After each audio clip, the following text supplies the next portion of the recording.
Jadi gini, negara itu punya yang namanya APBN, Anggaran Pendapatan dan Belanja Negara. Bahasa gampangnya ini kayak dompet rumah tangga. Isinya pendapatan negara dari pajak, royalti SDA, sama yang lain-lain. Masalahnya, pengeluaran negara sering lebih gede daripada pendapatan.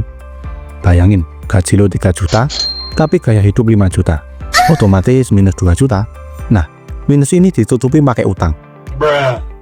Dipakai buat apa sih? Katanya buat bangun tol, jembatan, bandara, program kesehatan, pendidikan, subsidi, sama nutup defisit biar roda pemerintahan tetap berjalan. Intinya kalau lo minjem duit buat beli motor, biar bisa ngojek online. Kalau produktif, masih aman aja. Sebenarnya negara itu utang sama siapa sih? Pertama ada lembaga internasional, kayak Bank Dunia, IMF, atau ADB, Asian Development Bank. Mereka ini ibarat kayak bank gede dunia. Kalau Indonesia butuh dana buat proyek besar, ya bisa minjem ke mereka. Tapi jelas ada syaratnya, misalnya reformasi kebijakan, transparansi anggaran, bahkan kadang ada titipan kepentingan. Kedua, negara lain, contohnya Jepang, Tiongkok, sama beberapa negara Eropa. Biasanya bentuk pinjaman untuk proyek infrastruktur.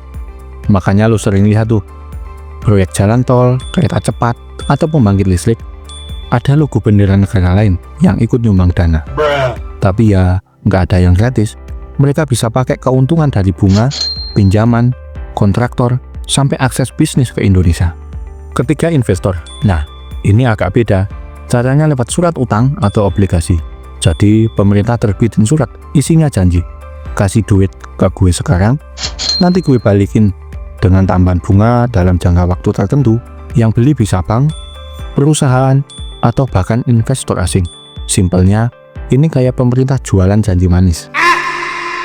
Jadi, intinya yang ngasih utang ke Indonesia itu campuran lembaga internasional, negara lain, sama investor. Dan tiap-tiap sumber ini punya konsekuensi sendiri.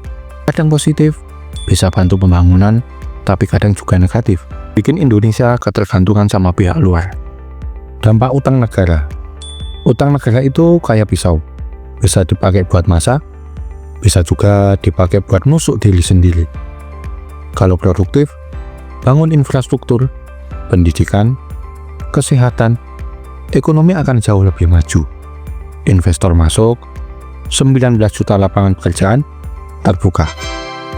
Kalau nggak produktif, cuma nutupin kebocoran anggaran, bayar bunganya doang, akhirnya beban numpuk ke rakyat. Contohnya banyak banget. Ada proyek mangkrak, bangun patung-patung yang nggak jelas, duit negara yang kebuang ratusan miliar, tapi rakyat nggak dapat apa-apa. Ada juga subsidi, yang niatnya mulia, tapi salah sasaran. Lo pasti pernah lihat kan? Mobil mewah ngantri di jalur BBM bersubsidi, acara hajatan gede-gedean, tapi dapurnya masih pakai simung hijau, gas 3 kilo. Kebayang nggak? Uang subsidi yang harusnya buat rakyat kecil, malah habis ke kantong-kantong orang yang sebenarnya mampu. Akhirnya, anggaran jebol, dan lagi-lagi harus nambah utang, atau menaikkan pajak.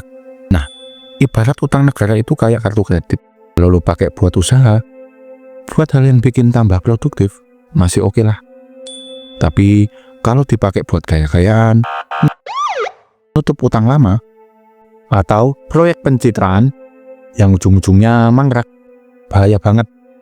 Karena jangan lupa, yang harus bayar bunganya siapa? Ya kita semua, rakyat.